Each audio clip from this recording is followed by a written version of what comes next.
Shalom Akim, Kahalayim La, Yahweh, Bahashem, Yahushai, Bahashem Rachakudash. Double honors to the great Muslim apostles and the elder bishops of Great Millstone. Thadi Yahshai for the strength in order to make this video. And Yaratazah, you find it edifying and exhorting. Edify meaning to build up, exhort meaning to encourage. So this really should be a short video because, we've had, more incidents of attacks, between, two races. You got the Henry Novak situation, which I believe, is probably from Poland or something, because, when the W is pronounced as a V, certain European countries do that. I believe it happens in Polish too, but anyways, that's just me speculating. Nevertheless, though, these race riots, well, what they're leading to really, these incidents of which can be seen as triggers, to light the sparks for these race riots, it's going to happen worldwide, man. It's not just going to be in America. It's going to happen worldwide. You're going to see all sorts of situations happening. And that chaos of sedition is increasing as well, man. It's definitely increasing, even just for minor reasons as well. Such as France, but to be fair, the French, they can have their crazy moments too. But nevertheless, it'll be happening all around the world, man. I just want to focus on this situation here and just make a quick video on it. Ratazah. So it says here what we know about the Belfast knife attack and this knife attack and disorder, BBC News. So I'm just play this. It's in Ireland. So yeah, man, let me just get to it. A shocking knife attack on a Belfast street. A Sudanese man is charged. The attack triggers riots in the city. Families are driven from their homes. I didn't know what to do, what can I do to protect my children. It was terrifying, so I had to escape through the back door with my dog. What happened to that poor man was absolutely disgusting. But what's going on now, there is absolutely no need for it whatsoever. Police stop rioters reaching an asylum hotel. Politicians call for calm. Those organising these protests claim they're doing so to protect communities. In fact, they're doing the very opposite. So how did the unrest happen, and what comes next? Monday's knife attack shocked and horrified the people of this city, and some of them turned to violence. The incident that triggered it was a brutal assault caught on camera. It left a man in hospital with serious injuries, including the loss of an eye. Since then, Belfast has seen disorder and destruction, with masked gangs targeting immigrants, smashing windows and burning cars. Disturbing scenes sparked by one horrific incident. Let's start with that attack, late evening on Monday, the 8th of June. Police say they arrived at the scene within minutes of a report of a stabbing incident shortly after 10:30 p.m. A video of the attack started circulating widely online around an hour after the incident, including by far-right activist Tommy Robinson, whose real name is Stephen Yaxley Lennon. We're not showing you the whole video because it's too graphic. It shows a man kneeling on another man, pinning him down and attacking his head and neck with a knife. 3 people then try to intervene. Less than 12 hours later, on Tuesday morning, local police said a man in his 30s, believed to be Somalian, has been arrested on suspicion of attempted murder. Just over 2 hours later, the police updated the statement to say the attacker was Sudanese, not Somalian, as initially believed. Later on Tuesday, police confirmed they had no information to suggest this was terrorist-related. On social media, calls to take to the streets in response to the knife attack continued. Police in Belfast began issuing warnings, calling for calm. Please, let the PSNI, let the police do their job. Also on Tuesday, the alleged attack... So really, you got... This is the time of judgment that we're in as well. So there will be demons running rampant around their spirits of vengeance, as we know, Ecclesiasticus 39, I believe verse 28. Yaratazah, I'm going to get shortly. But yeah, those spirits of vengeance can enter into individuals in order to perform the judgment of the Most High. The Most High, Yahweh Shem Yashai, could use a vessel, any vessel, a heathen, another Jake, to punish another individual, and that will be judgment according to the councils of the heavens, which is really where the decisions are made prior to it happening on Earth over here. So he had the spirit of vengeance upon him. The supposed Sudanese, because there was confusion whether he was Somalian or he was Sudanese, but I believe, as we just heard, the guy was Sudanese. But nevertheless of that, all of this is to also trigger the sedition among men. So Yaratazar, let me get some precepts, and I'll play a little bit more, and that'll be the video. This is Ecclesiasticus, also known as Sirach, chapter 39 and verse 28. It says, "There be spirits that are created for vengeance, which in their fury lay on sore strokes. In the time of destruction, they pour out their force and appease the wrath of him that made them." It says in verse 29, "Fire, hail, and famine, and death, all these were created for vengeance." So those are a few examples of what Yahweh Hashem Yashai could use. Fire, hail, famine, which we know that's going to be as a ripple effect from this US and Israel conflict when it comes to the Strait of Hormuz and, of course, the channels of which oil is transported through. All of that, there's a ripple effect which would then lead to the famine. And, of course, there says death as well. It says death as well. And individuals, vessels can be used in order to execute other vessels. That heathen, the Sudanese being used to execute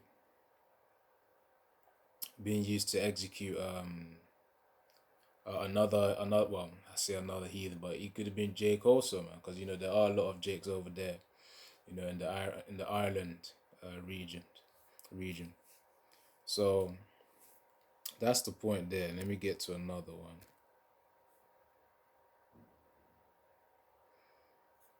Right, I believe it was this one. Start from so 2 Ezra 15 and 16. "For there shall be sedition among men, and invading one another. They shall not regard their kings nor princes, and the course of their actions shall stand in their power. A man shall desire to go into a city and shall not be able to." We're going to continue the video, but that's really the point. Because of that incident, there was how can I say this? Other individuals, other immigrants, or which stayed there for a very long time, more than a decade, or really more than 2 decades. In Belfast, which is in Northern Ireland, they also had to vacate as well because of the trouble. So, them race riots, the civil war, it's all increasing, man. All these are like sparks. Each time that you hear an incident of this, the Henry Novak situation, and you got this situation here with the Sudanese stabbing. It's like sparks. Where you need to make a spark, to light a fire in the wild. Maybe if you're doing camping, in the forest or something, you got to light a spark. If you got the equipment, the right equipment, that's typically what you use, a particular type of metal as well. You got to create a spark. That's the point.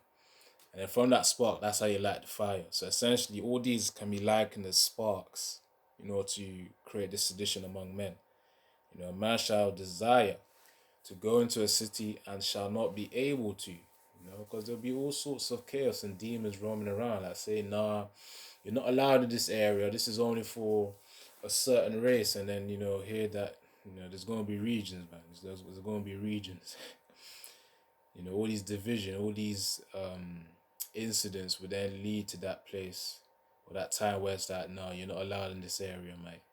You're not allowed." Like, you can imagine it. Certain areas for Edomites, another area for Jakes. And, there's going to be wars between those as well. Some other one, maybe another area for Elam. Anyways, man. But yeah, you got to open your mind for these type of things. All right, let's get back to the video. Yaratazar. Close out shortly. Attacker was charged with attempted murder, and despite the calls for calm, that night, the streets were ablaze. This is what a small minority of people in Belfast considered the best response to a serious stabbing.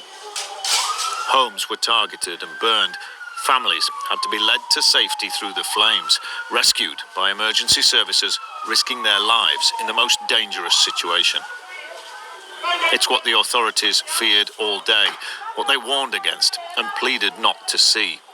The condemnation came quickly and was widespread. Driving people from their homes, attacking their property, attacking the police themselves is not acceptable and is not excusable in any circumstance. And I would appeal to people that there's nothing that they are doing now which is going to help the gentleman who was so grievously injured. He has had life-altering injuries and is now in hospital.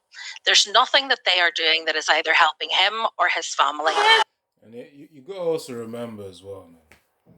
You know, with all the news and information spreading in social media, of course, you got X, formerly known as Twitter, where the raw videos get spread out through, as well as these other platforms as well.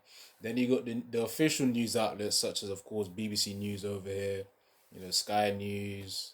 You got over there in America CNN, ABC News, CBS, and whatnot. You know, with all this information spreading about, these can be seen as ways of which influences the ways of thinking for these young individuals. You know, because the ones over there, you know, in their mask, you know, they're young ones. You know, you can see, you can liken them as late teens, early 20s, mid 20s, some even late 20s. You know, that are causing these fires because they're thinking, nah, you know, they're thinking all the immigrants gotta go, man. You know, if you want, even if you're a so-called Jake, um, you know, the original look, a so-called black man or a so-called Latino man or Native American, and then you were born there, let's say in Northern Ireland, they say, nah, you gotta go because they're judged carnally. That's why. You know, of course, certain ones that are more into that are more resonant in the spirit, they will understand that, nah, this guy's one of us. In terms of, you know, Jake, recognizing Jake no matter the outer shell. By the outer shell, I'm talking about, despite them looking like Edomites, they're not actually Edomites. You know, they're really Israelites by bloodline, by their father's bloodline.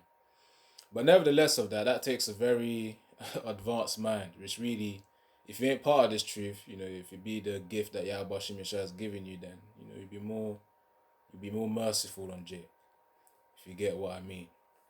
But essentially, the point is that they will judge carnally and say like, nah, this guy ain't one of us. You know, he ain't the same skin color. So it's like, you gotta go. He don't even talk like us. And even if he did talk like like them in Northern Ireland, they'll be like, nah, man, this guy's different because they judge carnally. Not, you know, they don't judge spiritually. Remember, a spiritual man. In fact, I'll get that precept right now.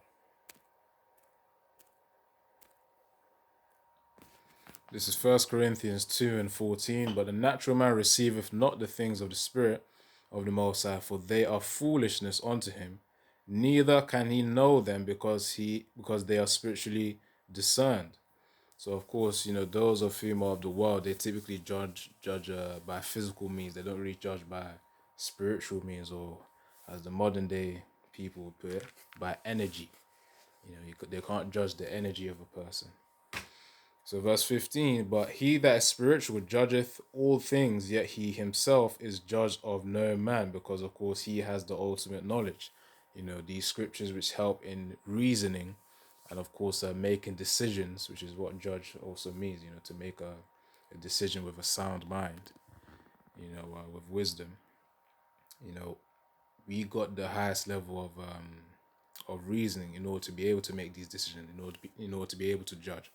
But those guys right there with the masks, you know, in Northern Ireland, creating all these fires and burning houses, burning cars, you know, they're just there really to just further the division, the riots, man, as we read in 2 Ezra 15, verse 16 to 17. You know, man shall desire there'll be sedition among men. That's the point. So then read this and then I'll close out. This is Matthew 24:9. Then shall they deliver you up to be afflicted, and shall kill you, and ye shall be hated of all nations for my name's sake. And then shall many be offended, and shall betray one another, and shall hate one another. So that hatred is increasing. You know, the love of many shall wax cold, which is shortly here. In verse 12, Matthew 24:12, and because iniquity shall abound, the love of many shall wax cold. So that wickedness, you know, as it says in the NLT, also sin, which is part of wickedness anyways, wickedness upon wickedness, you know, will be, you know, it will abound, which means it will be a lot. And then to the point where it's that the love of many is going to wax cold. There ain't going to be no more love, man. It's just going to be hatred that's going to be increasing between people. So don't be surprised. So yeah, it says, and ye shall be hated of all nations for my name's sake. So for the name of Yahweh Shem Yahshua, which we defend to the very end, you know, people are going to hate us for it. So don't be surprised when that time comes, man. That's really when you're going to be tested. Is that, okay, are you going to stand strong for Yahushua as he stood strong for us? See, he suffered humiliation for us, man, on that cross. Are you going to do the same thing, you know, to return the favor, really? Which is going to solidify the bond even more. So anyways, I'll leave it at that. I'll link the video in the description if you want to watch the rest of it. But yeah, just know that sedition among men, these are sparks, you know, to light that fire. And when that fire starts to burn, you're going to start seeing them civil wars and race riots everywhere globally. And you know that we're getting closer to Yahushua's arrival and, of course, the salvation of the elect, which Yaratas are. We are those men. So anyway, Shalom, Yahweh Shem Yahshua Barakatah.